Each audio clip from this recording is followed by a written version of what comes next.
जनाब उमर जी, अंबिका सोनी जी, सैफुद्दीन सोज जी, Jairam Ramesh ji, state government के सब मिनिस्टर और हमारी प्यारी बहनों, आप सबका यहाँ बहुत बहुत स्वागत, नमस्कार। ये जो समूह का काम है, तकरीबन 8 साल पहले उत्तर प्रदेश में हमने शुरू किया था। और जब हमने ये काम उत्तर प्रदेश में शुरू किया, हमारे पास 2-3 समूह थे, 15-20 महिलाएं थी। और उत्तर प्रदेश के लोगों ने हमें कहा, सरकार के लोगों ने हमें कहा कि देखिए ये उत्तर प्रदेश में नहीं चल सकता है, ये स्कीम कहीं और चल सकता है, मगर यूपी में ये स्कीम नहीं चल सकता। और हमने उनसे कहा ठीक है भैया, अगर नहीं चल सकता तो रुक जाएगा, मगर हम कोशिश करते हैं इसको चलाने के लिए। और 8 साल बाद आज उत्तर प्रदेश में तकरीबन 11 लाख महिलाएं हमारे समूह में हैं। और वो गवर्नमेंट का प्रोग्राम नहीं है, वो एनजीओ है। ये आपका गवर्नमेंट का प्रोग्राम है, इसमें आपकी पूरी गवर्नमेंट की भी शक्ति है। समूह से उत्तर प्रदेश में क्या हुआ मैं आपको थोड़ा बताना चाहता हूं। पहले जो हमारी महिलाएं हुआ करती थी वो घर में रहती थी और घर में से बाहर नहीं निकलती थी। जब मैंने वहां पहले काम करना शुरू किया, मैंने एक महिला से पूछा था कि भाई मुझे बताओ, आप गरीबी का मतलब क्या होता है। और उसने मुझे बताया कि देखिए, जब महिला घर में रहती है और जब कोई बाहर से आता है और पूछता है घर में कोई है, और जब महिला जवाब देती है घर में कोई नहीं है, तो वो एक गरीब महिला होती है। और उसने मुझे बताया कि गरीबी आत्मविश्वास की कमी होती है, और जब महिला में आत्मविश्वास हो जाता है तो वो बहुत आसानी से गरीबी से निकल सकती है।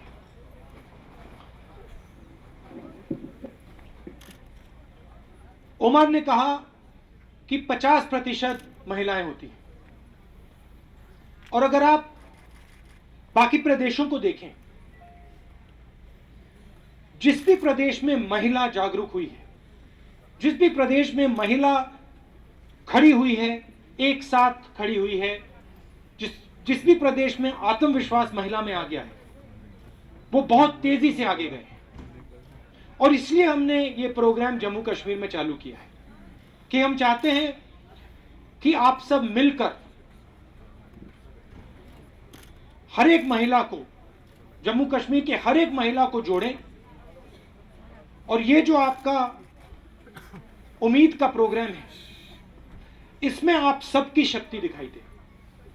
सरकार की शक्ति नहीं, ब्यूरोक्रेट्स की शक्ति नहीं, सरकार की आवाज नहीं, ब्यूरोक्रेट्स की आवाज नहीं, मगर जम्मू कश्मीर की जो बहनें हैं, जो मां हैं, उनकी शक्ति दिखाई दे, उनकी आवाज सुनाई दे।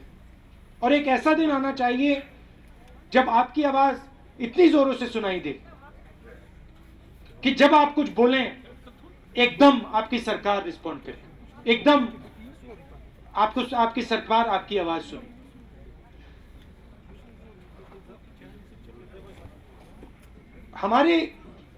हमारी सोच जम्मू के और कश्मीर के बारे में 3 चीजों पे है, और मैंने उमर साहब से भी ये बात की है।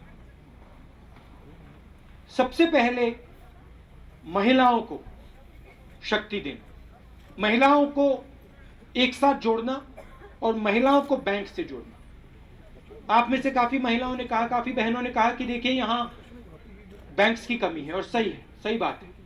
यहां सिर्फ जम्मू कश्मीर बैंक आपको लिंकेज देता है। और हमने उमर जी से बात की है कि बाकी जो बैंक्स हैं, स्टेट बैंक है और बाकी मजबूत बैंक हैं, उनको भी यहाँ आना चाहिए और आपकी मदद करनी चाहिए, क्योंकि काफी बैंकों, जितने बैंक यहाँ आएंगे उतना फायदा आपको होगा, उतना पैसा आपको मिल पाएगा। काफी महिलाओं ने पैसे की बात की कि भाई बाकी प्रदेशों में 5 लाख 6 लाख रुपए का लोन मिलता है, सही बात है, मगर पैसा इतना जरूरी नहीं है, जरूरी आत्मविश्वास है। जब आपके पास आत्मविश्वास होगा, जब आप छोटा सा बिजनेस चालू करेंगी, जब वो बिजनेस बड़ा होगा तो पैसा ज्यादा मिलेगा। और ये आस्ते आस्ते आस्ते काम होगा। ये एकदम मतलब 2-3 महीने में ये बात नहीं बनेगी। अगर हमने आपको एकदम 6 लाख रुपए 10 लाख रुपए दे दिए तो आपसे वो पैसा संभला नहीं जाएगा। तो जब आप में आत्मविश्वास आएगा, जब आप सीखेंगी आस्ते आस्ते, तब आपको और पैसा आसानी से दिया जाएगा। दूसरी बात रोजगार की है, और इस पे भी हमने कार्रवाई की है। दिल्ली की सरकार ने और ओमार जी की सरकार ने काम किया है। वोकेशनल ट्रेनिंग, युवाओं को, महिलाओं को ट्रेनिंग और उनको रोजगार देने की कोशिश। सिर्फ जम्मू कश्मीर में रोजगार नहीं, बाकी हिंदुस्तान में भी आपके लोगों को बेंगलोर, दिल्ली, बंबई में भी रोजगार मिलना चाहिए। आंध्र प्रदेश की बात की, बुंदेलखंड की बात की। मैं चाहता हूं कि आप बाकी प्रदेशों में भी जाएं और वहां आप देखिए उन महिलाओं के सामने क्या कठिनाई है। सिर्फ जम्मू कश्मीर में महिलाओं के सामने कठिनाई नहीं, उत्तर प्रदेश में इन्होंने जात की बात की, आंध्र प्रदेश में पानी की कमी है। तो हर प्रदेश में महिलाएं अपनी लड़ाई लड़ रही हैं, और आपको अगर आप वहां जाएंगी और देखेंगी तो आपको पता लगेगा कि हिंदुस्तान की महिलाएं किस प्रकार से खड़ी हो रही हैं, किस प्रकार से वो एक दूसरे की मदद कर रही हैं। और आखिरी चीज, पिछली मीटिंग में भी बातचीत हुई और ये आपके लिए बहुत जरूरी है, पंचायती राज, जो सरकार को गांव तक पहुंचाने की बात है। और बाकी प्रदेशों में 50% रिजर्वेशन है महिलाओं के लिए, 50% सीटों महिलाओं की जाती है। मैं चाहता हूं कि आने वाले समय में जब आप घर से निकलें, आपका आत्मविश्वास बढ़े, जब आप बिना कागज के भाषण देना शुरू करो, तो मैं चाहता हूं कि आप लोग पंचायत के चुनाव भी लड़ो, और आने वाले समय में शायद एमएलए के चुनाव भी लड़ो, एमपी के चुनाव भी लड़ो, क्योंकि आपकी आवाज को करना है। ये सिर्फ ताली नहीं बजानी है, करना है आपको। और जो सामने बैठी हैं उनको नहीं, जो बिल्कुल पीछे बैठी हैं आपको, क्योंकि अगर इस देश को आगे बढ़ना है तो आपको सिर्फ समूह नहीं चलाना है, आपको प्रदेश चलाना है, आपको राजनीति में आना पड़ेगा। तो जागरूकता का मतलब यह है। और जब भी आपको महिलाएं दिखें, आपकी बहनें दिखें जो गांव में घर में रहती हैं, बाहर नहीं निकलती हैं, घबराती हैं, आत्मविश्वास जिनमें कम है, आपको उनकी मदद करनी है। सबको एक साथ खड़ा होकर, सबको एक साथ लेकर आगे बढ़ना है। यह नहीं कि भैया मेरा काम हो गया, मुझे लोन मिल गया, मेरा बिजनेस चल गया, मेरे घर में पैसे आ गए, बाकी महिलाओं के बारे में मैं नहीं सोचूंगी। ये सब आपकी बहनें हैं, ये सब आपकी मां है।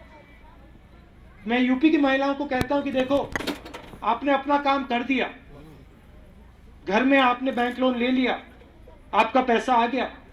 अब आपका दूसरा काम यह है कि जो भी महिलाएं आपको दिख रही हैं, जिनके घर में पैसा नहीं है, जो घबराती हैं, जिनको आत्मविश्वास की जरूरत है, समूह के माध्यम से आप उनको आत्मविश्वास दीजिए, उनको खड़ा कीजिए, क्योंकि पूरे प्रदेश को खड़ा करना है, देश को खड़ा करना है। जो आपने ओमार जी ने कहा, मैं भी तैयार हूं, जहां भी आप मुझे ले जाना चाहते हैं, आप मुझे ग्रुप्स दिखाना चाहते हैं, बाकी ब्लॉक्स में ले जाना चाहते हैं, मैं बिल्कुल तैयार हूं, आने के लिए तैयार हूं।